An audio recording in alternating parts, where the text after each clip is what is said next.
I never expected loyalty from Meridian Technologies. 10 years of dedication had taught me that corporate promises were as fragile as morning frost. But watching Marcus Thompson smirk from behind my former desk still made my stomach turn.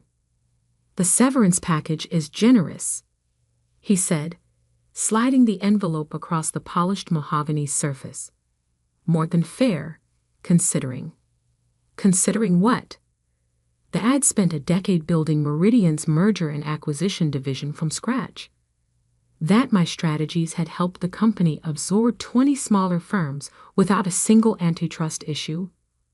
Or that I just finished laying the groundwork for their biggest acquisition yet, the one that would put Meridian among the top 3 tech companies in the country. I knew better than to ask these questions aloud. Instead, I maintained the same calm expression I'd worn through countless negotiations. "And the ongoing projects?" Marcus's smirk widened. "Don't worry about those. Harrison will handle everything." Harrison, the CEO's son. Fresh out of business school with an MBA and a trust fund, but without a single day of real experience. The real reason I was being restructured out of my position. "Of course," I said, picking up the envelope. "I assume my personal files." "It has already cleared your computer," Marcus cut in. "Standard procedure. Security will escort you to collect your personal items." The 2 guards hovering by the door shifted uncomfortably. They'd worked with me for years, watched me arrive early and leave late, seen me guide the company through countless complex deals. "That won't be necessary," I said, standing. "I keep everything important up here." I tapped my temple with my index finger. Marcus's smirk faltered slightly. He knew what I meant.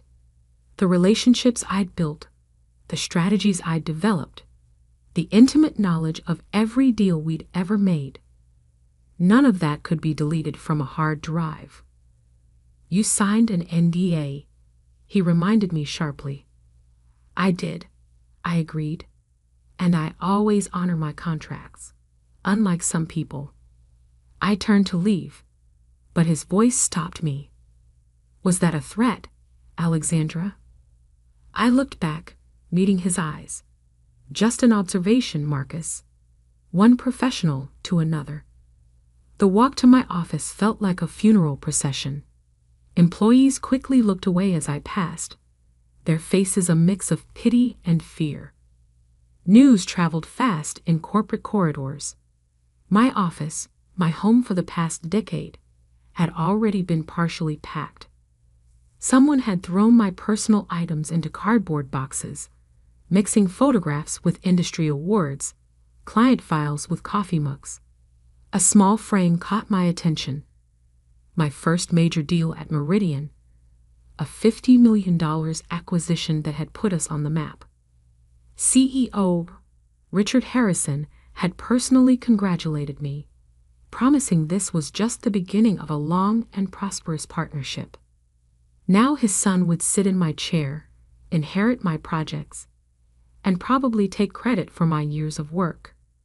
The thought should have made me angry, but instead, I felt an odd sense of calm. I'd seen enough corporate takeovers to know that incompetence eventually reveals itself. "Ms. Walker?" A soft voice interrupted my thoughts. Sarah from HR stood in the doorway, clutching a tablet. "I need you to sign these final documents."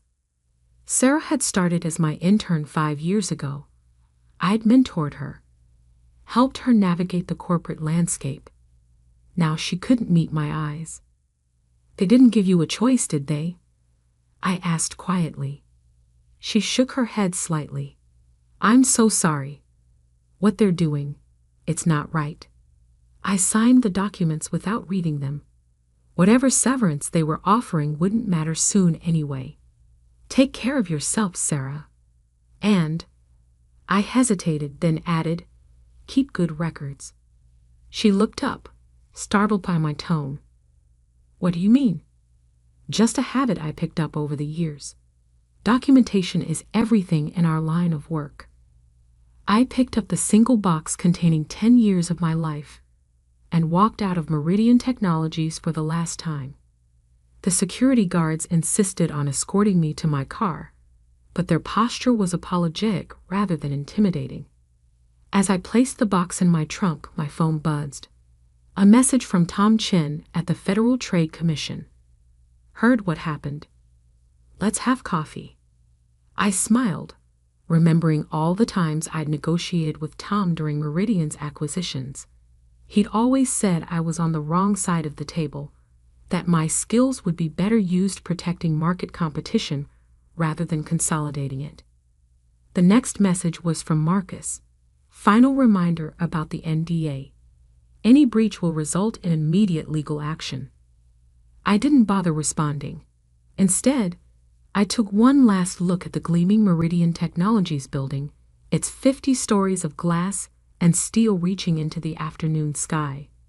Harrison Jr. would be moving into my office now, probably rearranging everything to match his MBA textbook vision of corporate success. Let him have it. Let him have all of it. The office, the title, the illusion of power. Because what I had was worth far more. Knowledge, experience, and most importantly, patience. Pulling out of the parking garage, I finally allowed myself to think about the massive merger I'd been orchestrating before my termination.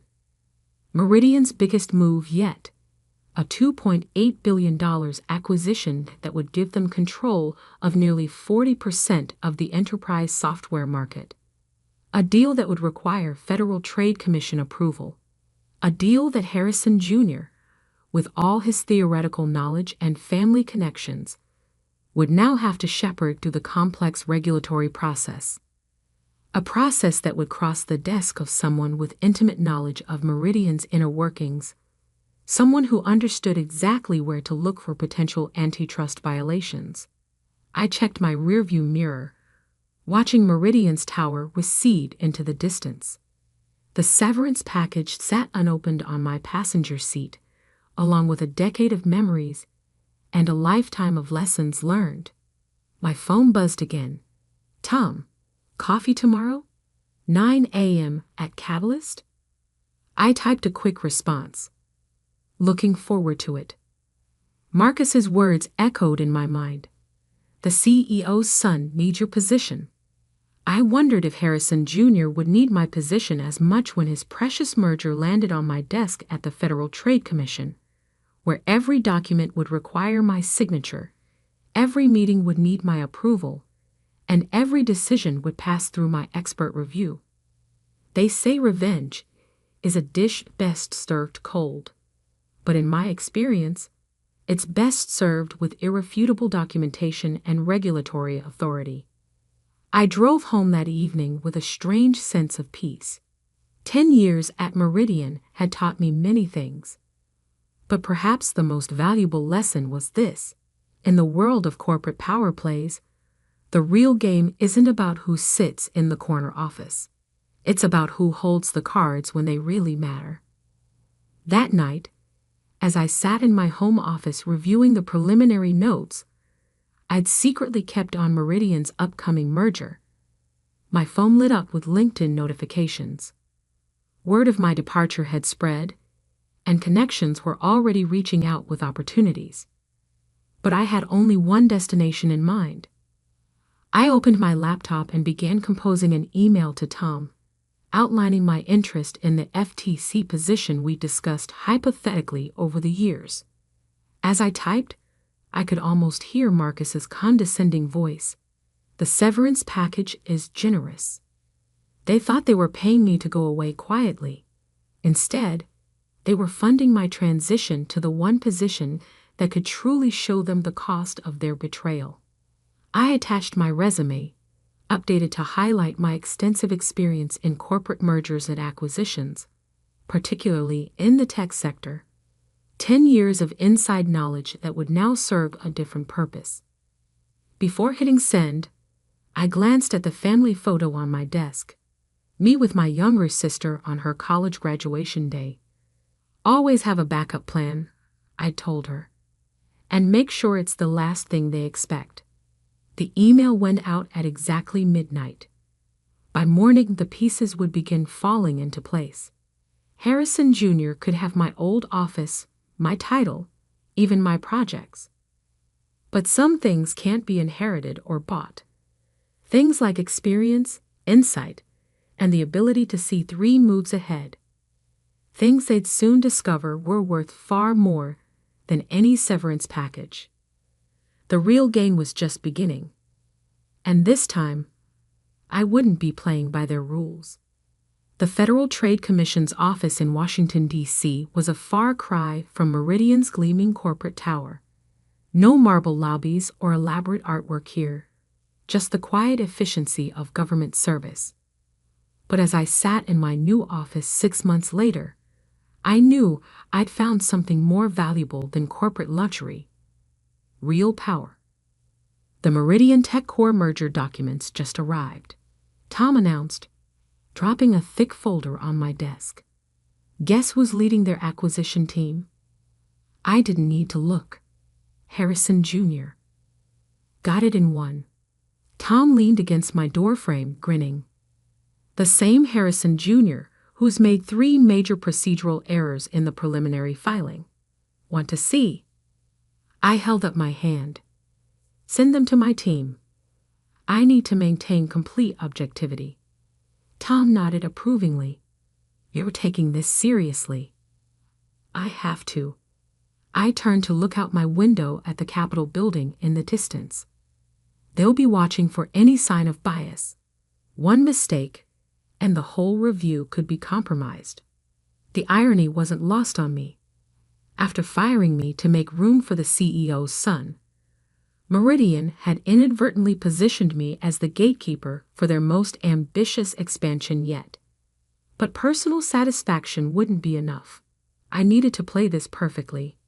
My phone buzzed. A message from Sarah, my former intern at Meridian. Harrison Jr. just had a meltdown in the M&A department. The regulatory compliance team found major issues with his merger strategy. I'd kept in touch with several former colleagues, not for insider information, but to stay informed about the company's public moves. Harrison Jr.'s struggles weren't surprising. He'd inherited my position but not my experience, my connections, or my understanding of regulatory nuance. Alexandra? My assistant poked her head in. The preliminary review meeting is starting. Harrison's team is on video conference. I straightened my jacket and gathered my materials. Time to give Harrison Jr. his first lesson in real-world corporate strategy. The conference room was packed with FTC analysts and legal experts. On the large screen, Meridian's team filled their side of the virtual meeting. Harrison Jr. sat front and center, his expensive suit and practiced smile, a perfect reflection of corporate privilege. His smile faltered slightly when he saw me. Clearly, no one had told him who now headed the FTC's tech sector merger review division. Good morning, I began, my voice professionally neutral. Let's discuss the proposed Meridian Tech Core merger. Our initial review has identified several areas of concern. For the next 2 hours, I led my team through a methodical dissection of the merger proposal, every flaw in Harrison's strategy, every oversight in market impact analysis, every rushed assumption about competition effects. We exposed them all. I watched Harrison's confidence crumble as he struggled to defend his work. The NBA theories he'd relied on proved useless against practical regulatory experience. These issues, I concluded, raise serious questions about market concentration and competitive impact. We'll need comprehensive revisions and additional documentation before proceeding. But the shareholder vote is in 6 weeks, Harrison protested. We can't delay. Then I suggest you address these concerns quickly, I replied calmly. The FTC's duty is to protect market competition, not meet corporate deadlines. After the meeting, Tom found me in my office. "That was masterful," he said. "Completely professional, absolutely by the book, and utterly devastating." "It wasn't personal," I replied, although we both knew better. "Every concern we raised was legitimate." "Of course." He paused. "You know they'll try to go above you? Harrison Sr. has friends in high places." I smiled. "So do we. That's why we document everything, follow every procedure, and make our decisions bulletproof." That evening, as I reviewed more merger documents, my phone lit up with a familiar number. Marcus Thompson, my former boss. "Alexandra." His voice had lost its smirk. "We should talk." "All communication about the merger should go through official channels," I replied. "This isn't about the merger. It's about rectifying a situation. The board has been discussing your departure, and we feel." "Goodbye, Marcus." I hung up, but the calls kept coming. Board members, executives, even Harrison Sr.'s office. They all wanted to discuss opportunities. What they really wanted was to neutralize me, to find some way to remove me from the merger review process. But they were too late. 2 weeks later, Sarah sent me another message. "Emergency board meeting today. Harrison Jur's merger strategy is falling apart. Market analysts are getting nervous." I didn't respond, but I understood the panic. Meridian had positioned this merger as transformative, promising shareholders a major market expansion. Any significant delay or complication could send their stock price tumbling. That afternoon, I received an official request for an expedited review process, citing market urgency and shareholder interests. The document was signed by Harrison Jr., but I recognized Marcus's writing style. I drafted my response carefully. "The FTC's review process cannot be expedited without compromising our regulatory duty. All standard procedures and timelines remain in effect." Tom dropped by later. Meridian's stock dropped 8% today. Rumors about merger troubles. I nodded, keeping my expression neutral.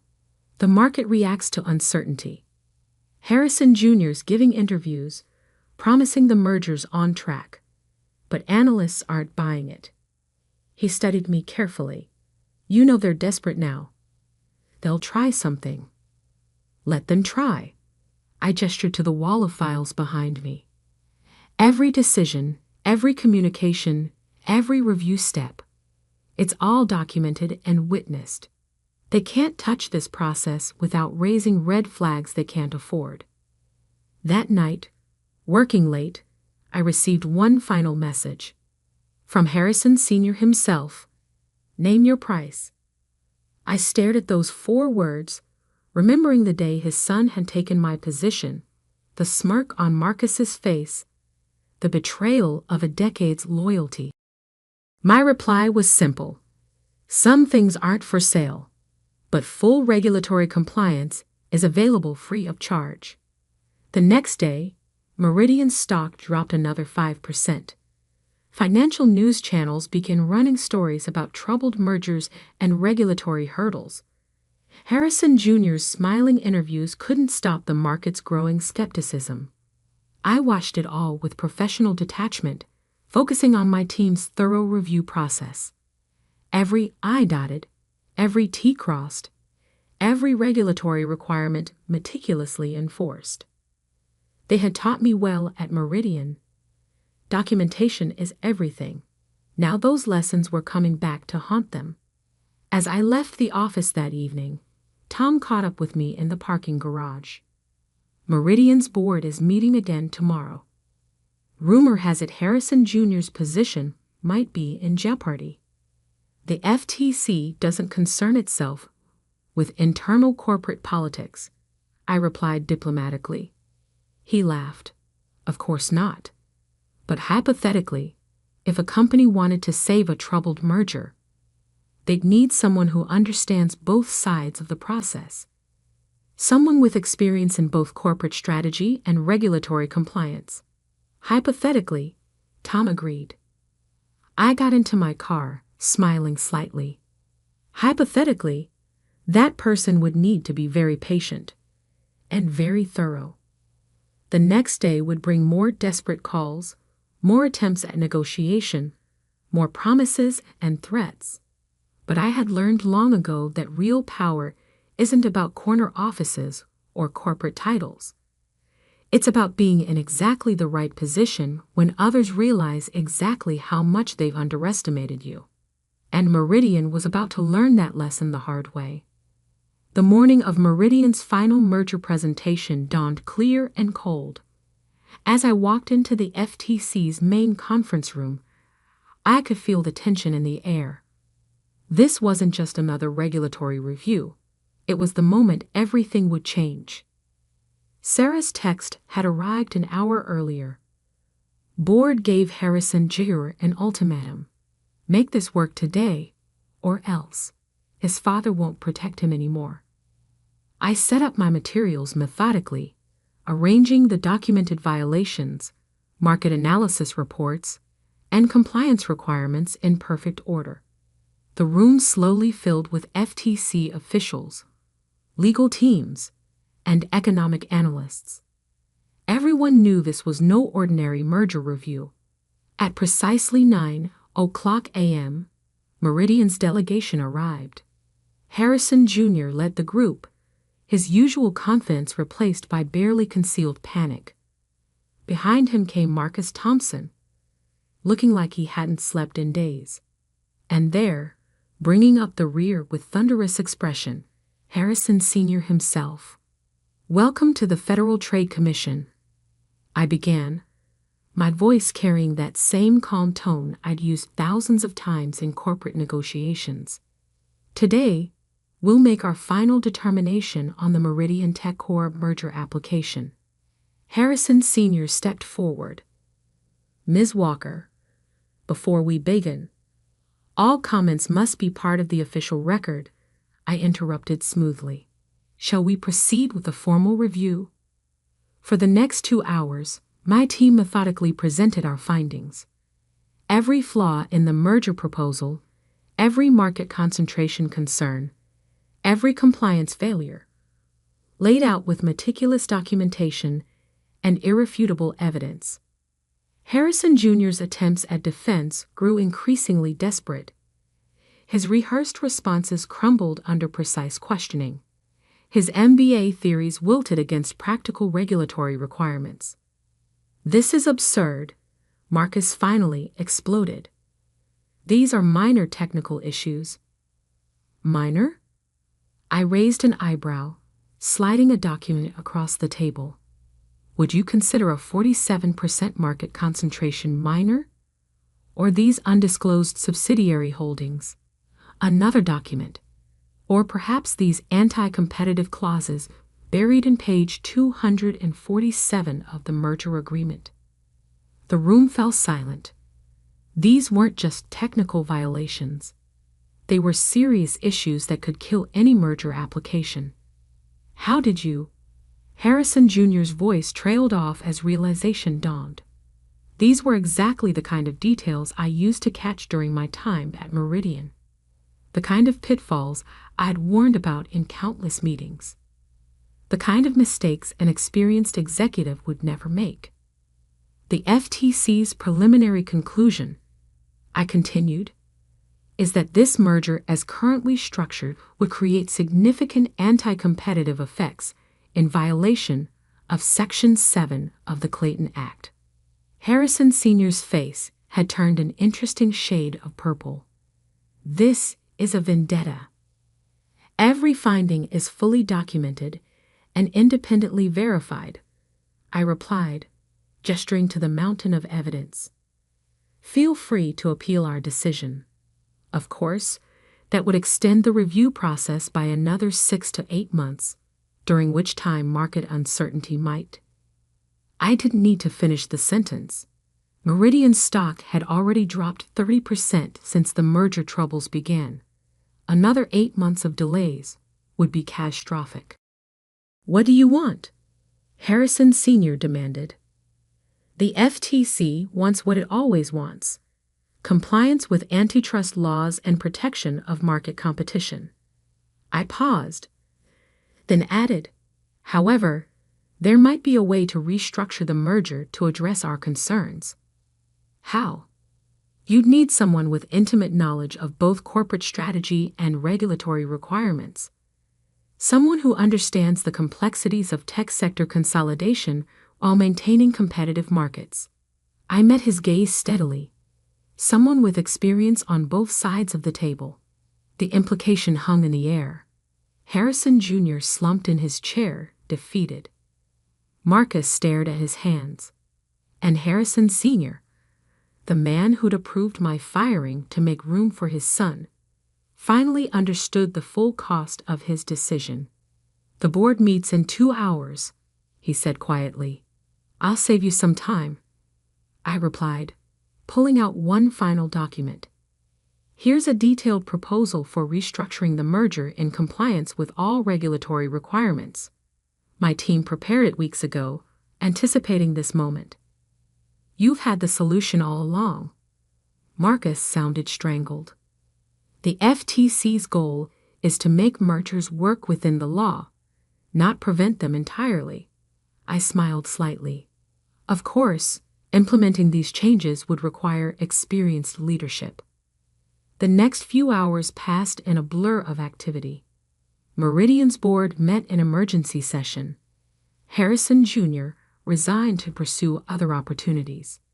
Press releases were crafted, and a new organizational chart was drawn up, one that looked remarkably different from the day they'd escorted me out of the building.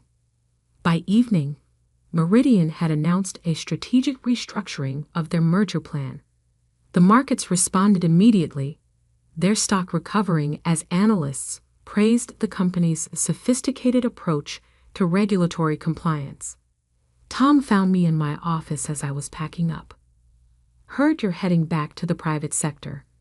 Executive Vice President of Strategy and Regulatory Compliance," I confirmed. "A new position, reporting directly to the board." He grinned. "And Harrison Jr.?" "I believe he's taking some time to gain practical experience at a smaller firm." "You planned this whole thing, didn't you? From the moment they fired you?" I thought back to that day in my old office, looking at my awards while Marcus smirked from behind my desk. Let's just say I understood the game better than they did. The next morning, I walked back into Meridian's headquarters. The security guards who had escorted me out 2 years ago now nodded respectfully. Employees who had once avoided eye contact stopped to congratulate me. Sarah met me at the elevator. "Your new office is ready. It's bigger than your old one." And she smiled. "It has a perfect view of Harrison Jr.'s old parking space." "Have facilities reassigned that spot," I replied. "We've got more important things to focus on." My new office was indeed larger, with a corner view of the city. On the desk sat a single envelope, the same severance package I'd never opened 2 years ago. A note from Harrison Sr. was attached. Lesson learned. I dropped both in the shredder without opening them. Some things are worth more than money.